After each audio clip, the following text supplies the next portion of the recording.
Donc bonjour à tous, bienvenue dans cette vidéo. Aujourd'hui, nous faisons la review du challenge Délivre tes sagas que j'avais organisé avec l'Antre du Bonheur.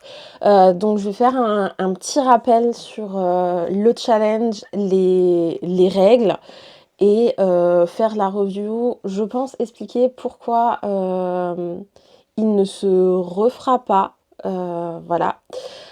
Donc le challenge Délivre tes sagas, on l'avait créé du coup en fin 2022 pour toute l'année 2023.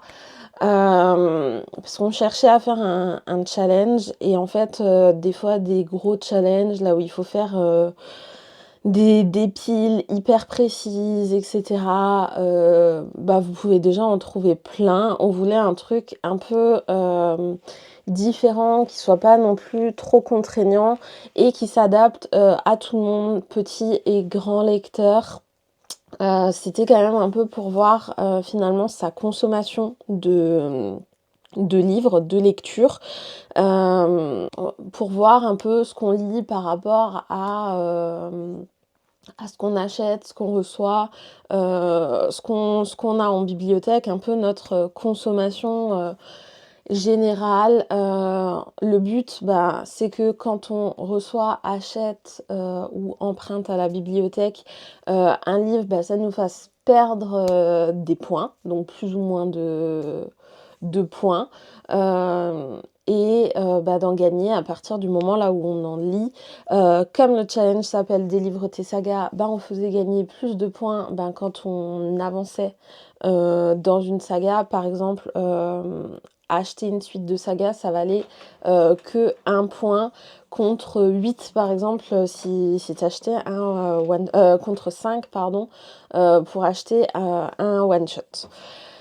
Donc on était parti sur ce truc là, de faire un peu un truc fun. Moi c'est vrai que ça m'a demandé énormément de travail, parce que j'ai fait un Google Forms que j'ai partagé. Je faisais tous les mois, j'ai fait quasiment tous les mois les templates pour les partager. Et c'est vrai que avec le travail, les réseaux sociaux et tout, j'avoue que j'étais quand même un peu débordée. Ça m'a demandé beaucoup. En plus, en parallèle, j'organisais des week-ends à 500. Donc pour ceux qui connaissent pas le principe, c'est que pendant un week-end, vous lisiez 500 pages.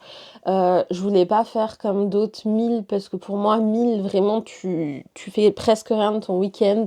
Alors que là 500, je veux dire, sachant que bien sûr tu peux prendre des graphiques, des machins, il y a quand même moyen dans sa vie de faire des trucs plus sympas quand on est que à 500 que à 1000. Donc ça c'est pareil, ça me demandait des templates, ça me demandait des retours, des partages en story, des lives spécifiques. Enfin c'était assez prenant. Voilà, il y a eu beaucoup d'engouement quand on a sorti le post sur Instagram. Moyennement, on va dire, moyennement sur ma vidéo, mais vraiment sur le post Instagram, on a eu énormément de likes, énormément de personnes. Ah super, je le fais, mais parce que justement, ça t'imposait aucun style de lecture, rien du tout. Donc ça paraissait franchement une super idée. Et en fait, je pense que ça s'est vite essoufflé, parce que il fallait... Après, chacun pouvait le faire de son côté, mais c'est vrai que les templates, à la fin, il n'y avait plus qu'une seule personne qui les utilisait. Donc ça faisait quand même un temps de travail assez conséquent. Il y a... franchement, je crois au moins les 3/4 des gens qui sont sur le Google Sheets, qui ont rempli quelques mois mais ne l'ont pas finalisé. Voilà, donc ça arrive, hein, en vrai. Même moi à la fin, clairement avec tout ce que je me suis pris au niveau du travail, au niveau de la pression que je me suis mis moi-même et tout. C'était très, très compliqué de combiner ça parce que vraiment je me suis sentie, seule, voilà.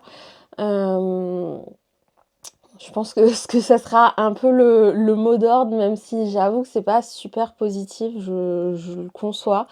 Donc pour rappel un peu, des règles, donc quand on achetait un, tome 1 ou un one shot, on perdait 5 points. Quand c'était une suite de saga, donc comme j'ai dit plus tôt, 1 point. Quand on lisait un tome de saga, on gagnait 10 points. Quand on relisait un tome de saga, 5 points. Quand on lisait un one shot, 8 points. Et il y avait, toute une partie bonus, donc si on finissait une saga, c'était 15 points. Tous les mois, bah oui, ça aussi, il y avait une lecture commune qui était organisée. Donc, quand on participait à la lecture commune, donc avec les créatrices, c'était 5 points en plus. Si on était à jour dans une saga qui était non terminée, c'était 5 points. Si le livre faisait plus de 500, plus de 500 pages, c'était 1 point. S'il faisait plus de 800 pages, ça faisait 3 points. Et s'il faisait plus de 900 pages, ça faisait 5 points.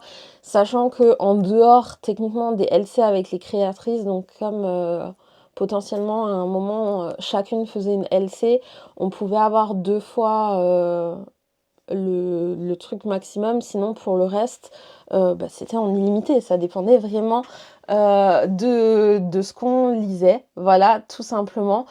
Donc, il y avait pas mal de templates. Donc, il y avait une template pour remplir son score, une template pour mettre, par exemple, les livres qu'on avait lus, les livres qu'on avait reçus, empruntés, etc.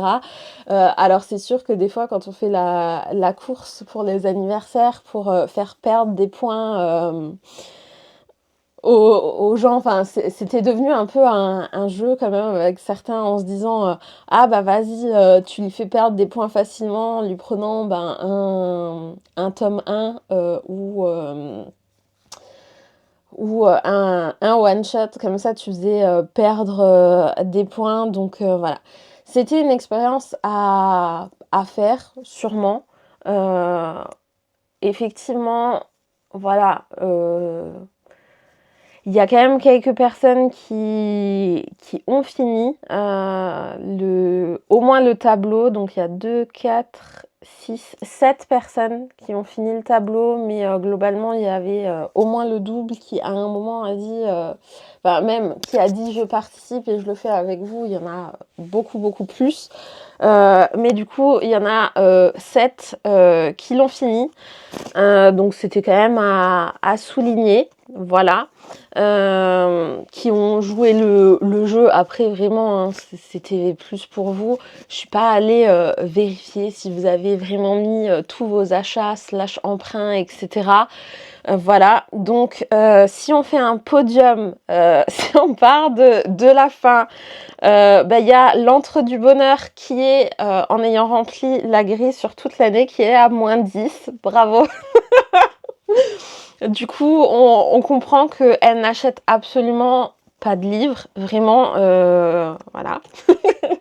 Je pense que c'est le résumé, hein, les ressourceries, les machins, c'est des livres pas chers, mais ça fait quand même perdre des points. C'est le truc à retenir quand même. Ensuite, on a Chidori avec 260 points. Franchement, sachant que voilà, c'est une petite lectrice et tout, je trouve ça très très bien. C'était un peu son objectif, c'était plus pour voir comme ça. Je trouve ça très très fun. En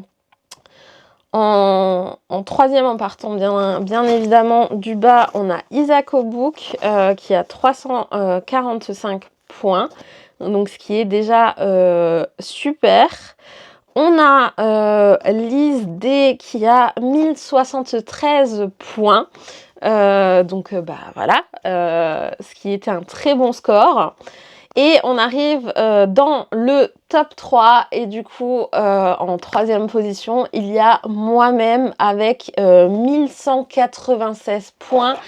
Il est vrai que j'ai pas acheté tant que ça cette année. Bon, j'ai quand même eu de temps en temps des petits cadeaux, des petits machins, mais franchement, j'ai été super raisonnable. Heu, bon après vous me direz, c'est la première année là où j'ai fait ça, mais il y a vraiment des mois, en dehors des mois de salon, là où vraiment, bon, il y a 2 pics, c'était les Imaginales et Mons. Vraiment, je ne sais pas pourquoi. Mais sinon, il y a, je pense, quand même, non, même pas. Attendez, si, je suis bien sur mon truc. J'avais toujours des petits... si, il y a quand même des mois, voilà, je me disais, là où il y en a pas eu, ou un. Voilà. Donc, c'est vrai que, voilà, j'ai quand même bien, bien vidé ma palle et je m'en suis quand même rendu compte, bon, tout confondu, hein, parce que je m'embête pas, manga, audio, etc. J'en ai lu 119, donc je suis déjà contente d'en avoir lu moins que d'autres années, parce que 130, ça me faisait beaucoup. Et en fait,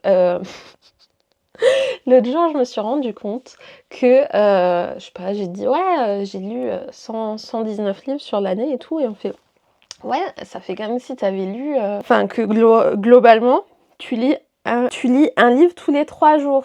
Et je me suis dit, ah ouais, quand même. Et là, cette année, je voulais commencer en lisant moins, et ça marche pas vraiment comme ça.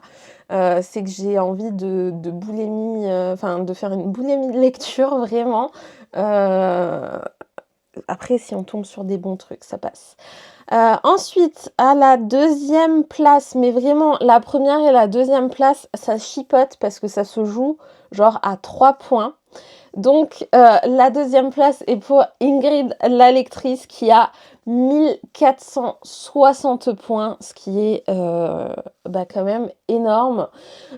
Et en toute première position, il y a Flavie qui a 1463 points. Donc vraiment, à 3 points près, les deux, elles sont au coude à coude. On pourrait presque dire que elles sont premières toutes les deux, parce que vraiment, 3 points, ça équivaut à quoi?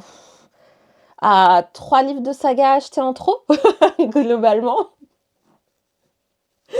Donc vraiment, voilà. C'était une petite parenthèse pour faire un petit point par rapport à ce challenge. Comme moi j'ai dit, cette année, je me mets pas la pression.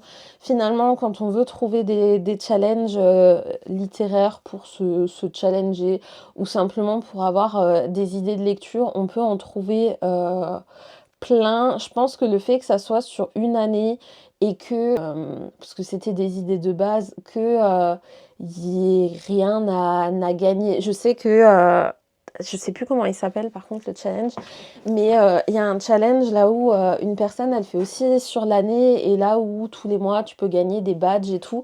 C'était une idée, mais franchement, j'avais ni la foi ni tout ça de faire encore des badges et de les faire gagner, parce que je me suis dit, après il faudrait coder un site, et vraiment j'avais pas le courage, les ressources psychologiques pour m'engager à faire tout ça, à faire un espace membre, à faire enfin bref. Donc on conclura là-dessus. En tout cas, j'espère que pour les quelques personnes qui ont participé, ça vous aura quand même plu d'avoir fait ça avec nous. Je ne sais pas quoi rajouter de plus. Je pense que cette vidéo, au vu de ce qu'il y a à l'intérieur, est déjà assez longue. En tout cas, pour ma part, je vous souhaite une très belle année de lecture, même si les vœux de nouvelle année sont passés. Et je vous dis à très très bientôt dans une prochaine vidéo. Ciao ciao!